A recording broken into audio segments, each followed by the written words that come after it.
Chers téléspectateurs, c'est toujours un plaisir de vous retrouver dans cette nouvelle édition, cette soirée du dimanche 16 juillet 2023.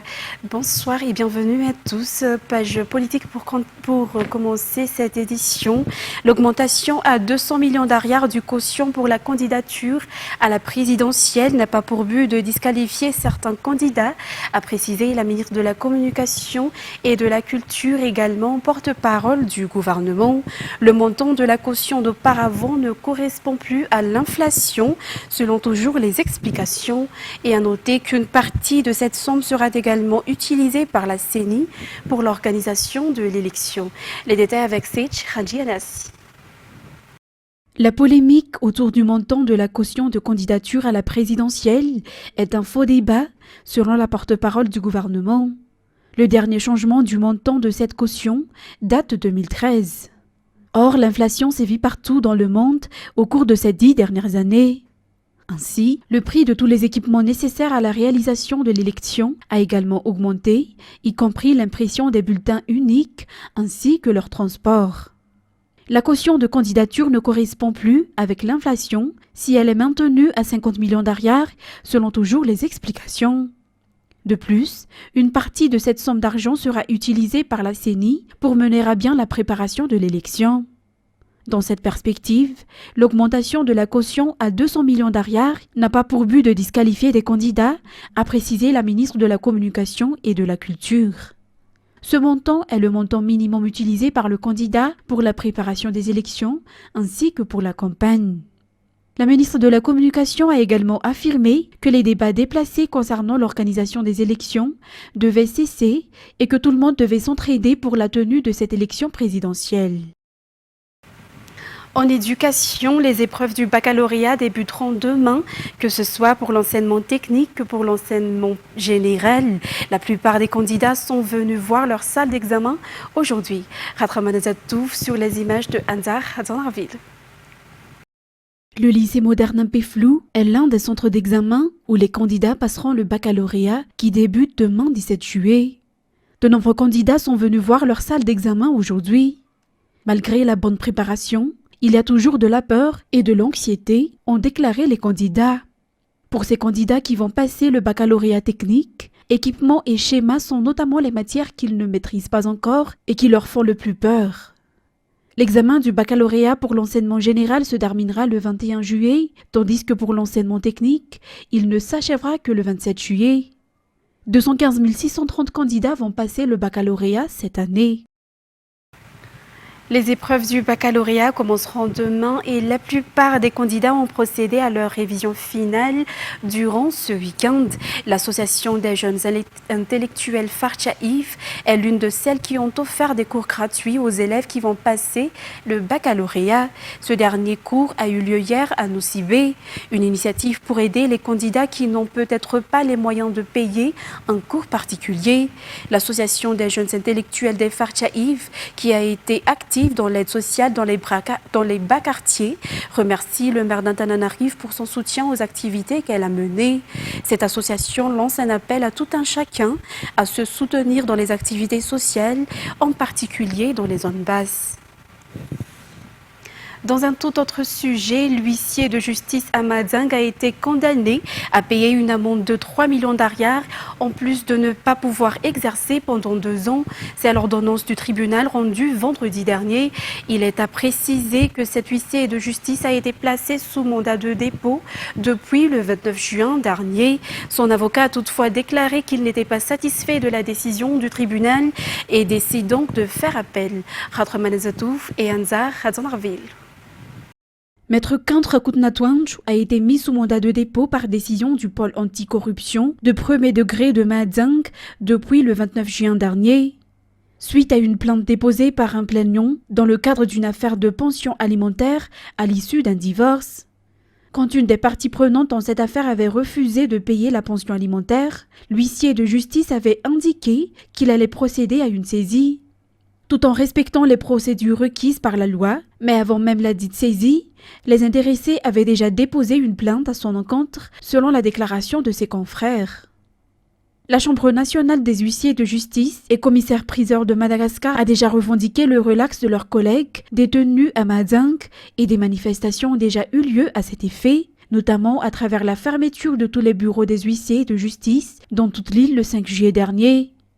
Les huissiers de justice et les commissaires-priseurs ont déclaré que cet huissier exécutait une ordonnance du tribunal. Cependant, selon l'ordonnance du tribunal rendue vendredi, l'huissier a été condamné à payer une amende de 3 millions d'ariars assortie d'une interdiction d'exercer pendant 2 ans. L'avocat de la défense a déclaré qu'il n'était pas satisfait de la décision du tribunal et a déclaré qu'il ferait appel de ce verdict. Et les abattages illégaux de zébus prennent de plus en plus d'ampleur à Nosy-Be. Face à cela, la gendarmerie nationale dans les localités d'Ambatsavav, d'Anjanobe et Bemanouchbe a effectué une descente pour être au parfum de la situation. Et il en a résulté 6 zébus découverts par la gendarmerie dans une forêt d'Ilang-Ilang. Mervoulette Ferra nous en dit plus. Face à l'augmentation des vols et des abattages illégaux de zébus, notamment dans les forêts d'Ilang-Ilang dont se plaignent les populations, dans les quartiers d'Ambatsavav, d'Anjanbe et de Bemanouchbe, la gendarmerie nationale a effectué une tournée pour constater la situation et pour s'entretenir avec la population. Des stratégies ont été ainsi mises en place afin d'arrêter les malfaiteurs. La gendarmerie nationale a mené une perquisition dans les zones mentionnées ci-dessus, mais surtout dans les endroits suspects d'être les repères des voleurs de zébus. En conséquence, 6 zébus ont été découverts dans une forêt d'Ilang-Ilang. Des mesures strictes seront prises à l'encontre des malfaiteurs et des voleurs de zébus, souligne la gendarmerie nationale de Nosy-Be. Cette dernière appelle la population à ne pas hésiter à lui fournir des informations à temps, susceptibles d'aboutir à l'arrestation de ces malfaiteurs qui disposent déjà d'un vaste réseau, selon les constats. Les fouilles d'autres zones se poursuivent toujours afin d'assurer la sécurité dans cette localité. Les habitants de la commune rurale de Massoumilk, district de Mannour, ont bénéficié d'une infrastructure d'approvisionnement en électricité à travers l'énergie solaire. Son inauguration a été faite jeudi dernier sous la houlette du sénateur de Madagascar de la région de l'Est et des élus locaux. Plus de 600 foyers bénéficieront d'électricité grâce à cette infrastructure qui concrétise également le vélin du président de la République malagasy de la lumière pour tous. Natira Koutmav. Les habitants de la commune rurale de Massoumilk, district de Mannour, ont pu à nouveau bénéficier de l'électricité après en avoir été privés pendant de nombreuses années. C'est le fruit de la collaboration entre le gouvernement et une société privée. Ce parc solaire a été officiellement inauguré jeudi dernier, inauguration à laquelle le sénateur de Madagascar de la région de l'Est a assisté. Ce nouveau parc solaire fournit environ 20 MW d'électricité pour 600 ménages. Cette initiative permet également de réaliser le vélin du président de la République, vélin qui répond essentiellement aux besoins de la population de base, selon le maire de cette commune. La commune de Betzaren fait partie des communes bénéficiaires de cette électricité et selon les informations, la fourniture d'électricité pourra être étendue à 1000 ménages. En ce qui concerne maintenant les actualités internationales, plus de 10 millions d'hectares sont déjà partis en fumée au Canada, touchés depuis des semaines par des incendies d'une ampleur inédite. Un détachement de pompiers français est toujours sur place pour prêter main forte aux soldats du feu canadien. Reportage sur les images de France 24. Alors, pour ce que j'en sais, c'est essentiellement la foudre qui est à l'origine de ces incendies. Bon, je ne dirais pas qu'elles n'arrivent pas à lutter contre tous ces incendies. Elles ont priorisé les actions au regard des enjeux et des moyens disponibles, que ce soit les moyens humains et matériels. Vous voyez l'immensité du territoire, l'immensité des feux, et les priorités ont été posées. Et de ce point de vue-là, le Canada et le Québec, où nous sommes en particulier, sont tout à fait efficaces, même si beaucoup reste à faire. Essentiellement le Grand Nord,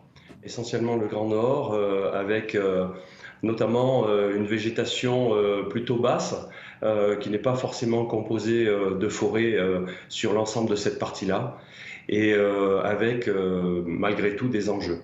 C'est ce que je vous disais, donc on est positionné sur des feux qui sont classés prioritaires au regard des populations qui sont à défendre, que ce soit les villes comme Chibougamau, qui est à proximité de là où nous sommes, mais également des communautés autochtones, comme des infrastructures, que ce soit les camps forestiers ou les mines. Ensuite, la justice marocaine va diligenter une commission rogatoire en France dans le cadre du scandale sexuel impliquant Jacques Boutier et plusieurs de ses collaborateurs au Maroc. France 24. Depuis plusieurs mois, ces Marocains se battent pour réclamer justice. L'homme d'affaires français Jacques Boutier, 76 ans, est mis en examen dans l'Hexagone, notamment pour harcèlement sexuel, traite d'êtres humains et viol sur mineurs. Mais il aurait agi au Maroc lorsqu'il était PDG du groupe Assu 2000 et se rendait régulièrement dans le royaume. Cette femme, ancienne employée d'une filiale du groupe, témoignait il y a quelques mois. C'était des propositions pour le voir une fois qu'il sera ici à Tanger, qu'il va me faire un cadeau, qu'il voulait me voir en privé, il voulait des photos pornographiques de moi. Après mon refus, donc là, il me demande de chercher quelqu'un pour lui. Et je cite, il dit une petite sœur, une cousine, et comme quoi j'aurai un beau cadeau en retour. Selon l'Association marocaine des droits des victimes, la Cour de Tanger va diligenter une commission rogatoire en France. Objectif, pouvoir auditionner Jacques Boutier. Une demande qui remonte à plusieurs mois déjà. L'ONG marocaine ne comprend pas la décision de la justice française. En mars dernier, Jacques Boutier a été remis en liberté sous caution pour raison médicale. C'est une personne puissante, c'est une richesse, une fortune française. Parmi les 500 fortunes françaises, elle a pu malheureusement, comme il a dit le juge français, parce qu'il a les moyens et parce qu'il peut déposer une caution, elle a pu bénéficier de la liberté provisoire. Pour le moment, Jacques Boutier n'est pas mis en examen par la justice marocaine. En revanche, 8 de ses collaborateurs, 6 Marocains et 2 Français, sont actuellement jugés dans le royaume. Leur procès doit reprendre le 25 juillet. Mesdames et messieurs, c'est ainsi que prend fin cette édition. Nous vous remercions de l'avoir suivi jusqu'à son terme. Excellente soirée en notre compagnie. Au revoir.